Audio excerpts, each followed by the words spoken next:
Friends, welcome to the illegal hacker 7। तो दोस्तों, आज मैं जो असेंबली लैंग्वेज है उसका जो क्लासेज है वो स्टार्ट करने जा रहा हूँ, ताकि आप लोगों को असेंबली लैंग्वेज सीख के रिवर्स इंजीनियरिंग के अंदर और ज़्यादा सहायता मिले। ठीक है, तो दोस्तों आज मैं जो आपका डेमो के तौर पे वीडियो बना रहा हूँ, ताकि आप इस डेमो को देखें, उसके बाद में आप क्लास ज्वाइन करें।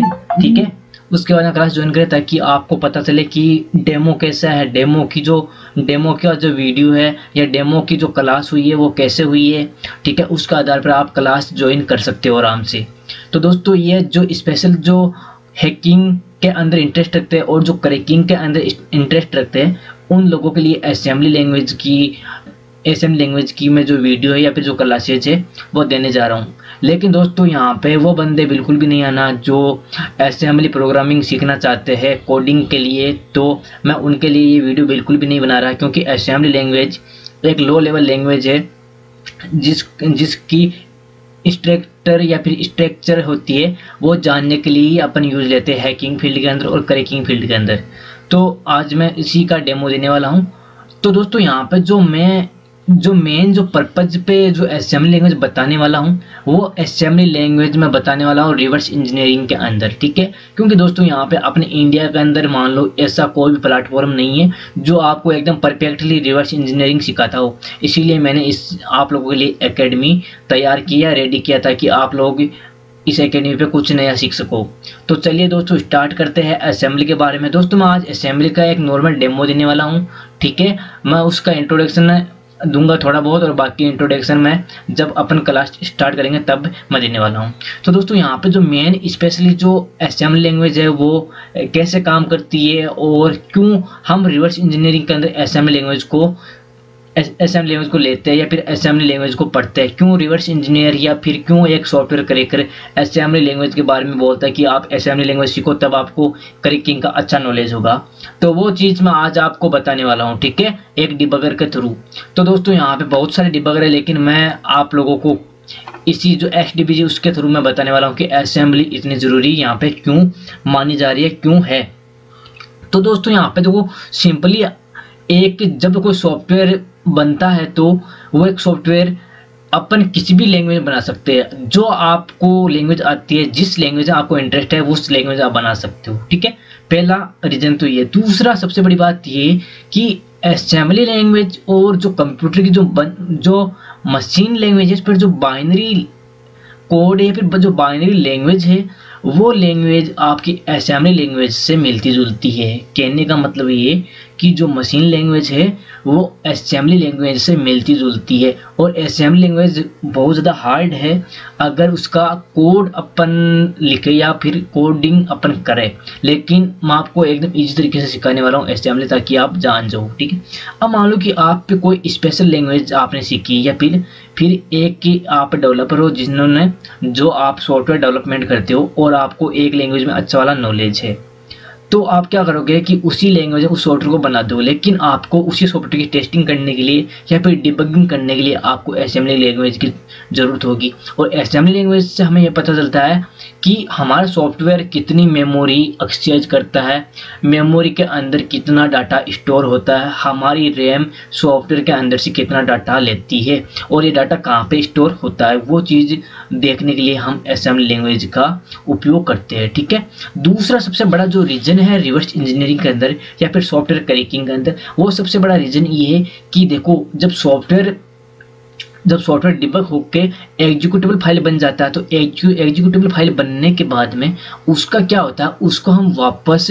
उसी लैंग्वेज में डीकम्पाइल नहीं कर सकते। अगर मान लो कि आपने सॉफ्टवेयर C++ में, सी में या फिर बोलेन डेल्फी में आपने सॉफ्टवेयर बनाया है या फिर जावा में बनाया, तो आप उसको वापस रिकम्पाइल या फिर डीकम्पाइल या फिर डिसअसेंबल नहीं कर सकते। ठीक है, तो आप क्या कर सकते हो, डिसअसेंबल आप कर सकते हो असेंबली लैंग्वेज में, लेकिन आप उसको उसी लैंग्वेज में डिकम्पाइल नहीं कर सकते एक बार कंपाइल करने के बाद में। लेकिन आपको सॉफ्टवेयर की टेस्टिंग करनी है, तो फिर आपके पास एक ही ऑप्शन बच पाता है कि हमें असेंबली का नॉलेज होना चाहिए। अगर हमें असेंबली की कुछ इंस्ट्रक्शन आती है तो आप उस चीज़ को आराम से देख सकते हो, समझ सकते हो। ठीक है, अब मैं आपको इस डिबगर के थ्रू आपको बताने वाला हूँ कि असेंबली हमारी रिवर्स इंजीनियरिंग के अंदर कैसे काम में आने वाली है। अब देखो, आप कोई भी सॉफ्टवेयर क्रैक कर रहे हो, रिवर्स कर रहे हो, चाहे कोई भी मालवेयर को आप रिवर्स कर रहे हो, तो आप रिवर्स करने के बाद में देखो मालवेयर होता है वो आपकी मशीन लैंग्वेज के अंदर बदल जाता है। देखो ये जो मशीन एड्रेस दिख रहा है ना, ये आपकी हर एक कोडिंग का मशीन एड्रेस, हर एक कोड का मशीन एड्रेस है। और इस मशीन एड्रेस को समझने के लिए, इसको डिकोड करने के लिए हमें लाखों साल लग जाएंगे, तब भी हम इसको डिकोड नहीं कर पाएंगे। ठीक है, अब ये लैंग्वेज ओनली अपना कंप्यूटर समझता है, ना कि हम लोग समझते। तो हम क्या कर सकते हैं, हम ज़्यादा से ज़्यादा hexadecimal value, binary value, decimal value, hexadecimal, ठीक है, ये सब सीख सकते हैं। लेकिन उनसे क्या होगा, हम कितनी सीखे, हम अगर हेक्साडेसिमल, डेसिमल, डिवाइड, वर्ड ये सारे सीख गए, ये इनके बारे में आपको बहुत ज़्यादा डीप में बताने वाला हूँ आगे चल के कि ये सब चीज़ें क्या होती है। तो मान लो कि हमने हेक्साडेसिमल वैल्यू सीख ली, हमें हेक्साडेसिमल वैल्यू का नॉलेज है, अच्छा हमें आता है, तो हम क्या करेंगे कि किसी एक मशीन एड्रेस को उठाएंगे, उसको हेक्साडेसिमल के अंदर कन्वर्ट करेंगे और उसको फिर देखेंगे। तो इसमें भी हमारा कम से कम इतना समय बर्बाद हो जाएगा कि हम सॉफ्टवेयर को क्रैक करने बैठेंगे, एक छोटे से 500 KB के सॉफ्टवेयर को, तो हमें कम से कम 10 साल लग जाएंगे सॉफ्टवेयर को क्रैक करने में। ठीक है, तो इस चीज़ को देखने के लिए यहाँ पर देखो, मशीन पहले सॉफ्टवेयर क्या हुआ, मशीन कोड के अंदर चेंज हुआ, मशीन कोड से सॉफ्टवेयर किसमें कन्वर्ट हो गया, आपके हेक्साडेसिमल वैल्यू के अंदर। अब हेक्साडेसिमल वैल्यू इतनी ज़्यादा है कि हम इन चीज़ों को बिल्कुल भी समझ नहीं सकते, हमें एक इंस्ट्रक्शन को समझने के लिए 10 साल लगेंगे। तो देखो अपने पास ये कितनी सारी इंस्ट्रक्शन यहाँ पे हेक्साडेसिमल वैल्यू दी गई है, इसको कैसे समझेंगे। तो इसी चीज़ को हमें समझने के लिए, इसी चीज़ को जानने के लिए हमें असेंबली लैंग्वेज का नॉलेज होना चाहिए, या फिर असेंबली लैंग्वेज हमें आनी चाहिए। अब वो कैसे आएगी, तो देखो सबसे पहले डिबगर ने क्या किया, जैसे हमने सॉफ्टवेयर लोड किया, ये मशीन एड्रेस में चेंज किया, मशीन एड्रेस से हेक्साडेसिमल वैल्यू के अंदर चेंज किया, और हेक्साडेसिमल वैल्यू ने क्या किया, इसी कोड को डिसअसेंबल कर दिया। कहने का मतलब इसको असेंबली लैंग्वेज में कन्वर्ट कर दिया। तो अब यहाँ पे देखो असेंबली लैंग्वेज के अंदर टोटल 100 इंस्ट्रक्शन होती है, 100 इंस्ट्रक्शन आप इसको बोल सकते हो। अगर अपन को 100 इंस्ट्रक्शन का नॉलेज हो, तो आप इस चीज़ को आराम से समझ सकते हो कि इस सॉफ्टवेयर के अंदर क्या चल रहा है, क्या नहीं चला, बैकग्राउंड के अंदर वो चीज़ आप सारी जान सकते हो। यहाँ पे ये असेंबली के इंस्ट्रक्शन देखिए, तो उस चीज़ को आप समझ सकते हो आराम से। तो दोस्तों यहाँ पे हमारे पास बहुत सारी इंस्ट्रक्शन असेंबली की हमें समझने मिल जाती है। तो इस चीज़ को समझने के लिए हमें असेंबली लैंग्वेज का नॉलेज होना चाहिए, फिर हमें असेंबली लैंग्वेज सीखना चाहिए। दूसरी बात दोस्तों सबसे बड़ी ये कि कोई भी सॉफ्टवेयर जब हमारी रैम में लोड होता है, तो रैम में लोड होने से पहले सॉफ्टवेयर हमारे जो रजिस्टर होता है, जो CPU के अंदर, प्रोसेसर के अंदर, उसके अंदर लोड होता है। तो हम CPU के अंदर बहुत सारे रजिस्टर होते हैं, कंपोनेंट होते हैं, जो छोटी छोटी वैल्यू को स्टोर करते हैं टेम्परेरी डाटा के रूप में। तो उन चीज़ों को समझने के लिए हम यहाँ पे जो REX, RBX ये रजिस्टर, इनको समझने के लिए हम असेंबली लैंग्वेज को सीखते हैं।